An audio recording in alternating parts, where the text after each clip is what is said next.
Fala aí, meus amigos, tudo bom com vocês? Sejam bem-vindos aqui ao Garagem OK. Tudo jóia, né?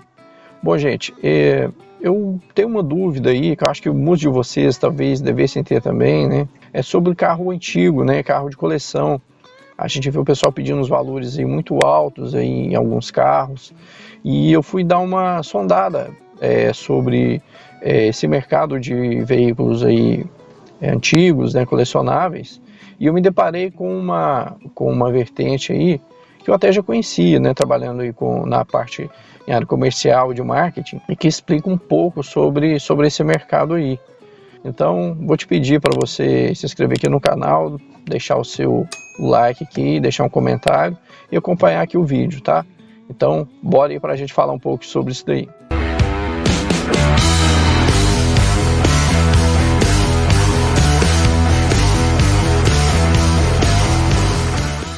Bom, meus amigos, o mercado de automóvel, de um modo geral, aqui em 2022, ele está muito atípico, né? Carros novos muito caros, os carros usados e seminovos também estão com preço bem elevado, né? Aumentou tudo.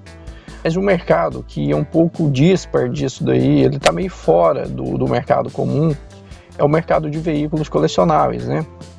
Carros de séries limitadas, enfim. Então ele não segue muito esse padrão do que é o mercado hoje em dia. Exemplificando, sempre foram carros mais caros, são carros mais caros, né? Um carro de coleção. Mas basicamente, o que torna um carro de fato ser colecionável, eu cheguei à seguinte conclusão: a demanda desse carro e a oferta dele, né? Então basicamente o que torna um carro tem um grande valor de mercado aí é o fato de pouca oferta desse carro disponível, tá? Olha aqui, a nível de exemplificação, vamos pegar aqui um Fiat 147, tá? Eu gosto do carro, tenho vontade de já possuir um, mas é um carro hoje em dia que encareceu muito. Por exemplo, igual os Fuscas, né? Não faz muito tempo, não sei se quem lembra aí, o pessoal fazia muito no PowerPoint, umas apresentações com fundo musical, falando do Fusca, né? Que você saía na rua e você sempre via um Fusca. E na época eu comecei a reparar, a gente sempre via esses carros na rua, né? Bom, só que hoje, 20 anos depois, você não vê mais com tanta frequência, né? Fusca, Fiat 147, né? São carros que você não vê toda hora, todo dia. Então basicamente é isso, mesmo um carro que foi vendido em teve bastante unidades desse carro vendido, com o passar do tempo, o carro alguns vão ficando sucateados, o pessoal não dá manutenção, acontece com todo carro. Então o carro, à medida que vai diminuindo aí a oferta desse carro no mercado, ele tende a ganhar valor porque é escassez. E isso vale para tudo, né? Por exemplo, sei lá, uma caneta Bic não é uma caneta colecionável, porque tem para vender, é uma caneta barata, enfim, né? E, sei lá, uma caneta da Montblanc, por exemplo, é uma caneta de coleção. Tem umas que são banhada a ouro, diamante, sei lá, não sei o que, cravejada. Então é um item de coleção, porque é um item mais raro, é uma série especial, sei lá, enfim. Então essa questão da escassez é basicamente ela quem dita, né? Se o carro é um carro raro, um carro clássico, colecionável, né? São várias vertentes aí do mercado de colecionismo de veículo. E basicamente, voltando aí nessa questão de carros mais populares, à medida que o carro às vezes, por exemplo, tem séries de carros que tornam o carro mais exclusivo. Hoje um Gol, né, um carro que ainda continua em fabricação, embora está para sair de linha, mas é um carro que ainda é produzido. Mas se você for pegar as séries de Gol GT, GTS, GTI, são carros extremamente caros no mercado de hoje em dia. Porque mesmo lá na época não foram carros que vendiam tanto, né? Era um carro mais caro, então não teve tanto carro no mercado, não foi fabricado tantos veículos assim. Hoje em dia, o que acontece? É um carro, tem poucos no mercado, porque alguns bateram, o carro foi dado baixa em Detran, foi para ferro velho. Então os que sobraram no mercado, eles acabam ganhando muito valor, tá? Primeiro porque a escassez, e segundo que vem essa questão aí que ela conta uma história. É um carro que marcou uma época, é uma geração, foi um modelo específico ali, uma geração esportiva, né? Então tem esse fato também. do carro contar uma história ali, de um determinado tempo, um período, né? Então tem carros que, à medida com o passar dos anos, eles vão ganhando esse status aí de colecionável, muito por causa da escassez do veículo no mercado e muito também por causa da história que esse carro conta. Por exemplo, a Fiat, o Uno 1.5, 1.5R, teve 1.6, o Uno Turbo, são carros também hoje colecionáveis porque eles contam uma história, né? Além de serem séries que não tiveram um grande volume de vendas, era um carro mais caro, tem essa questão de contar uma história. Foi um carro esportivo, concorreu com o já mencionado aqui Gol GTI, GTS, então o carro conta uma história. Basicamente, para os colecionadores aí, profissionais, né, que colecionam, tem grandes coleções, seja aí um carro, 5, 10, 20, 200 carros, enfim, um colecionador profissional, eles é que ditam um pouco desse mercado, porque eles compram e vendem, né? Então, basicamente, esse pessoal que dita o que é um carro que é clássico, que é um colecionável, que não é. Geralmente, esses grandes colecionadores, alguns deles compram um carro até 0 km. Né? Então, ou seja, o carro, às vezes um carro novo, não quer dizer porque o carro é novo que ele não é um colecionável, não é um carro de coleção. Por exemplo, os carros esportivos, eles saem basicamente um carro colecionável, né? Porque tem séries aí de 100, 50 carros, tem esses super esportivos aí, o pessoal faz até as montadoras, né, os fabricantes, melhor dizendo, né? É um carro feito ali de maneira artesanal, então eles fazem 5, 10 carros de determinado modelo, então o carro ele ganha esse status de colecionável já 0 km. Mas voltando aí à questão de colecionador, que eu havia mencionado, não é uma regra, não tem nada especificando que seja isso, mas eu percebo que existem dois tipos de colecionador de carro.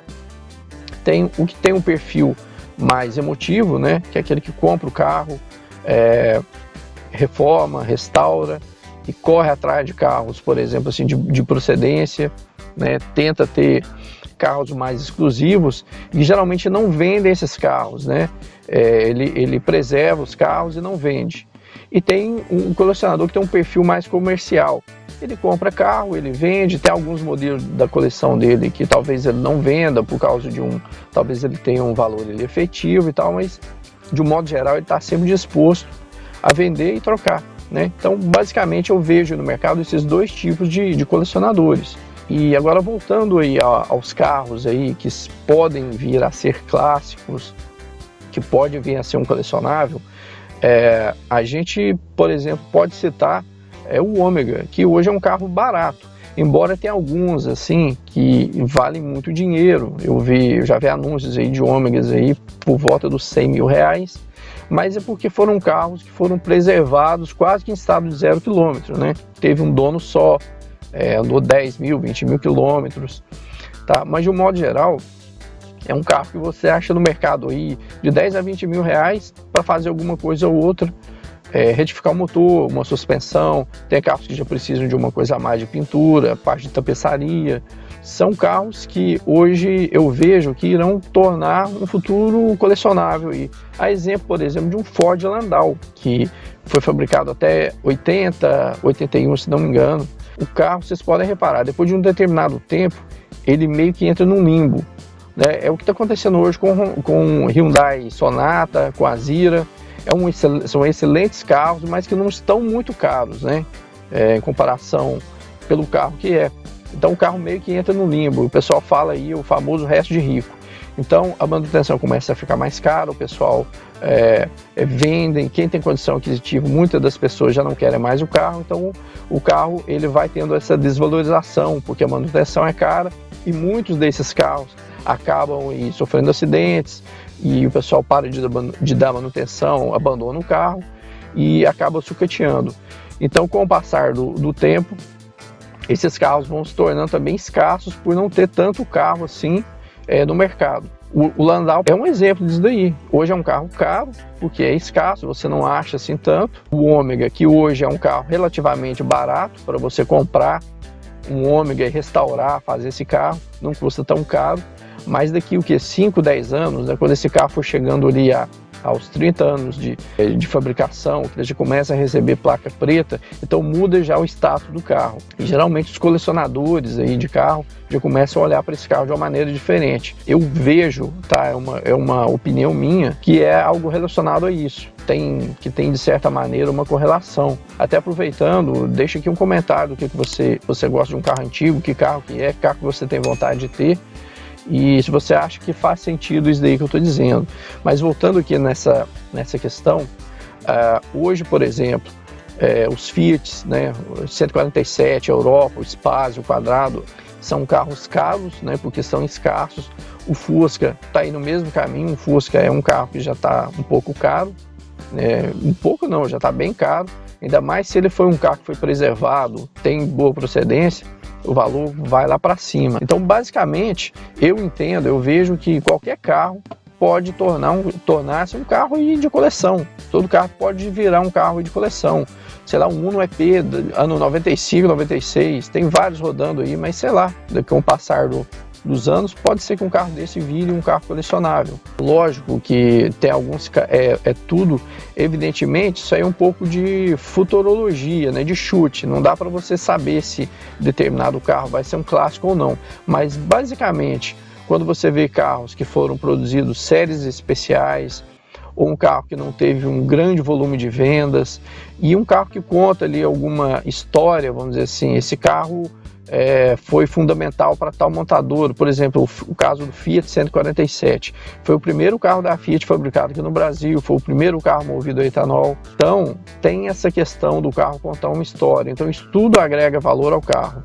A escassez, a história do carro. Então não dá para saber que carro que vai ser um clássico no futuro, que vai ser um carro colecionável, né? Bem, hoje, para quem quer entrar nesse mercado de carro colecionável, quer restaurar um carro, a pessoa acha que ela tem que procurar um carro que ela tem afinidade, que ela tem vontade de possuir, para você curtir o carro, né? Não adianta você querer começar nesse ramo aí de mercado antigo, colecionável, sem entender, sem gostar daí você compra um Fusca, mas você não gosta de Fusca. Você queria ter um Fiat, sei lá, você queria ter um Chevette, né? Então tem carros aí que não estão tão caros que dá para começar. O mercado tem bastante opção para você que quer começar nesse mercado de carro colecionável e de carro antigo. Agora aqui, já fazendo uma coisa de futurologia, eu diria que, por exemplo, o Ford Fusion, ele tem tudo para ser um carro colecionável no futuro, né? O carro conta uma história, sobretudo essa última geração aí de 2013, né, que ele veio com esse modelo que assemelhava muito com a linha da Aston Martin, e é um carro muito bom. O carro é super completo, muito tecnológico. Você teve motores dele aí, o 2.0, né, esperado, teve motor turbo, motor híbrido. Sobretudo esse último agora, ele teve um problema aí de cabeçote. Inclusive o Gustavo, da Opinião Sincera, aconteceu com ele, né, que entra água no motor e dá uma série de coisas que a Ford, de fato, ela deveria ter feito um recall e substituir todos os motores, mas aparentemente ela está fazendo à medida que vai surgindo o problema. Inclusive do Gustavo eu vi que eles irão trocar o motor para ele. Tem tudo para ser um carro colecionável, assim como o Landau hoje em dia é o tempo que vai dizer. Então, o mesmo caso de um Azira, esses carros da Hyundai, com o passar do tempo, o Fusion ele vai cair num limbo ali, que ele vai perder valor. O pessoal um segundo dono, terceiro, já começa a não dar a devida manutenção e o carro começa a cair de valor. Alguns vão ficar sucateados aí, carros abandonados. Então no futuro ele tem tudo para ser um carro que vai diminuir de valor e depois ele tem tudo para ter uma crescente de valor de mercado já como um colecionável. Daí eu cheguei a essa conclusão, né? O que de fato vai ditar se um carro é um carro colecionável, se é um carro mais exclusivo, é o tempo mesmo que vai dizer, tá? Devido à escassez, devido à história que o carro conta, tá? Tem esses meandros aí. Então, só o futuro que diz se um carro vai ser um carro clássico e colecionável ou não. É isso aí, pessoal. Esse foi o vídeo de hoje, tá? Espero que vocês tenham gostado.